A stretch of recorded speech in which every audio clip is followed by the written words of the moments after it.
Praise the Lord. இன்றைய ஆசீர்வாதத்தின் விதைகள்.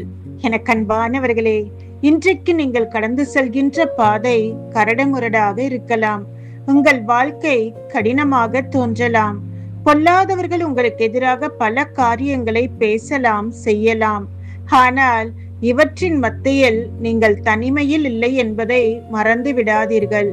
எல்லா சூழ்நிலைகளிலும் கர்த்தர் உங்களோடு இருக்கின்றார், உங்களை தாங்குகின்றார், உங்களுக்கு ஆதரவாக இருக்கின்றார், உங்களை பலப்படுத்துகின்றார், உங்களை வழி நடத்துகின்றார்.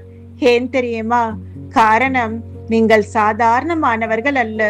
நீங்கள் தேவனால் தெரிந்தெடுக்கப்பட்டவர். நீங்கள் அவருடைய பிள்ளை. நீங்கள் ஆசீர்வதிக்கப்பட்ட தலைமுறை. இன்று யாருக்கும் நீங்கள் முக்கியமில்லை போல தோன்றலாம். இன்று உங்கள் முயற்சிகளை யாரும் கவனிக்காதது போல இருக்கலாம். இன்று நீங்கள் மறக்கப்பட்டவராக உணரலாம். இன்று உங்கள் மதிப்பு யாருக்கும் தெரியாதது போல இருக்கலாம். இன்று உங்கள் வாழ்க்கைக்கு அர்த்தமே இல்லை என்பது போல தோன்றலாம். ஆனால் 1 பேதுரு 2:9 சொல்கிறது, நீங்களோ தெரிந்து கொள்ளப்பட்ட சந்ததியாயும் ராஜரீகமான ஆசாரிய கூட்டமாயும் இருக்கிறீர்கள். வேதம் சொல்கின்றது, தாவீது தன் குடும்பத்தில் சிறியவனாகவும் கடைசி மகனாகவும் இருந்தார். அவரை பார்த்த அனைவரும் அவரை ஒன்றுக்கும் உதவாதவராகவும் பிரயோஜனமற்றவராகவும் பார்த்தனர். ஆனால் தள்ளப்பட்ட தாவீதை தான் தேவன் தெரிந்து கொள்ளப்பட்ட சந்ததியாக தெரிந்தெடுத்து அவரை தமது மகிமைக்காக மேன்மையின் கருவியாக மாற்றினார். என் அன்பு தேவ பிள்ளையே, தேவனுக்கு உங்களை பற்றி ஒரு நோக்கம் உண்டு. உங்கள் ஒவ்வொரு நாளும் அவருடைய திட்டத்தில் எழுதப்பட்டிருக்கிறது. உங்கள் வாழ்க்கை தேவனுடைய கையில் இருக்கிறது. அதை அவர் அழகாக உருவாக்குகின்றார். அவர் உங்களை வணைய உங்களை விட்டு கெடுங்கள்.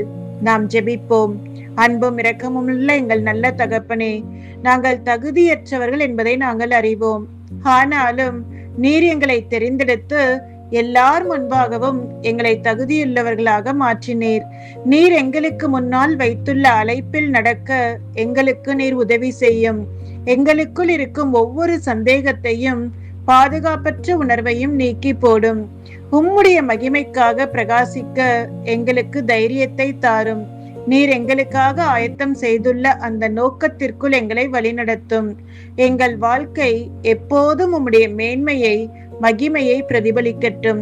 இயேசு கிறிஸ்துவின் ஈடிணையற்ற நாமத்தில் ஜெபிக்கின்றோம் எங்கள் நல்ல பிதாவே.